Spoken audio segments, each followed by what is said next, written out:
ಹಳ್ಳಿಯಿಂದ ನಗರಕ್ಕೆ ಬರೋ ಪ್ರತಿಯೊಬ್ಬರಿಗೂ ಒಂದು ಕತೆ ಇದ್ದೇ ಇರುತ್ತೆ. ಕಾಡೋ ಭಯ, ಕಾಣೋ ಕನಸುಗಳು, ಹೊಸ ಅನುಭವಗಳು ಮತ್ತು ಸ್ವಲ್ಪ ಒಂಟಿತನ. ನಮಸ್ಕಾರ, ಇದು ಎಪಿಸೋಡ್ 1 ಆಫ್ ನಮ್ಮ ಕತೆಗಳು. ಇದು ನಾನು ಹೇಳೋ ಕತೆ. ಕತೆ ಮಾತ್ರ ಅಲ್ಲ, ನಮ್ಮ ಜೀವನದ ಒಂದು ಭಾಗ, ನಮ್ಮ ನೆನಪುಗಳು ಹಾಗೂ ನಮ್ಮ ಭಾವನೆಗಳು. ಇದು ಒಂದು ವ್ಯಕ್ತಿಯ ಕತೆ, ಬಹುಶಃ ನಿಮ್ಮ ಕತೆನೂ ಆಗಿರಬಹುದು. ನಾನು ಹುಟ್ಟಿದ್ದು ಒಂದು ಚಿಕ್ಕೂರಲ್ಲಿ. ಅಲ್ಲಿ ಎಲ್ಲರೂ ಒಬ್ರಿಗೊಬ್ರು ಗೊತ್ತಿರೋರೆ. ಅಲ್ಲಿ ಜೀವನ ತುಂಬ ಸರಳ, ಆದರೆ ಬಹಳ ಸುಂದರ. ಬೆಳಿಗ್ಗೆ ಕೂಗೋ ಕೋಳಿ, ಬೆಳಕಾಯ್ತು ಎದ್ದೇಳೋ ಕಾಫಿ ಕುಡಿ ಅನ್ನೋ ಅಮ್ಮನ ಅಲಾರಾಮ್, ಆಗಾಗ ಅಪ್ಪನ ಬೈಗ್ಳ, ಮನೆ ಮುಂದೆ ಇರೋ ಮಣ್ಣು, ಹತ್ತಿರದಲ್ಲೇ ಹೊಲ, ಸಂಜೆ ದೇವಸ್ಥಾನದ ಗಂಟೆ ಸದ್ದು, ಆಗಾಗ ಸ್ನೇಹಿತರ ಜೊತೆ ಆಟ ಹರಟೆ.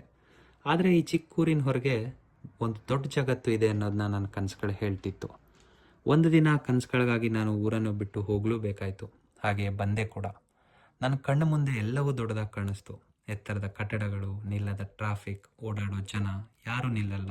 ಅದು ಒಂದು ವಿಚಿತ್ರ ಭಾವನೆ, ಹೌದು.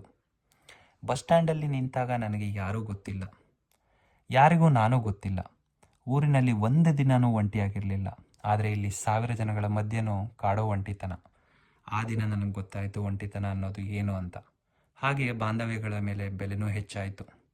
ಹೊಸ ಕೆಲಸ, ಹೊಸ ಜಾಗ, ಹೊಸ ಜನ, ಎಲ್ಲವೂ ಹೊಸ್ತು. ಆದರೆ ಸುಲಭ ಮಾತ್ರ ಆಗಿರಲಿಲ್ಲ. ಕೆಲವೊಮ್ಮೆ ಇಲ್ಲಿಗೆ ಯಾಕೆ ಬಂದೆ ಅಂತಾನೂ ಅನ್ನಿಸ್ತು. ಹಿಂತಿರುಗಿ ಹೋಗಲು ಸಾಧ್ಯನೂ ಇರಲಿಲ್ಲ. ಆದರೆ ಹೋಗೋದು ಆಯ್ಕೆ ಮಾತ್ರ. ಕೆಲಸದಲ್ಲಿ ತಪ್ಪು ಮಾಡಿದರೆ ಇಲ್ಲಿ ಯಾರೂ ಮೃದುವಾಗಿ ಹೇಳೋರಿಲ್ಲ. ಸಮಯಕ್ಕೆ ಎಲ್ಲವೂ ಮಾಡಬೇಕು. ಸಂಜೆ ಮನೆಗೆ ಬಂದಾಗ ಅಲ್ಲಿ ಯಾರು ಊಟ ಆಯ್ತಾ ಅಂತ ಕೇಳೋದೂ ಇಲ್ಲ. ಇದನ್ನು ಒಂಟಿತನ ಅಂತನಾದರೂ ಕರಿಬೋದು, ಅಥವಾ ಸ್ವತಂತ್ರ ಅಂತಲೂ ಹೇಳಬಹುದು. ಅಮ್ಮನ ಮಾತು, ಮನೆ ವಾತಾವರಣ, ಹಳ್ಳಿ ಜೀವನ ಎಲ್ಲವೂ ಮಿಸ್ ಆಗ್ತಿತ್ತು. ಕಾಲಕ್ರಮೇಣ ನಿಧಾನವಾಗಿ ದಿನಗಳು ಕಳೆದಂಗೆ ನಾನು ಕೂಡ ಸಿಟಿ ಜೀವನಕ್ಕೆ ಹೊಂದ್ಕೊಂಡೆ.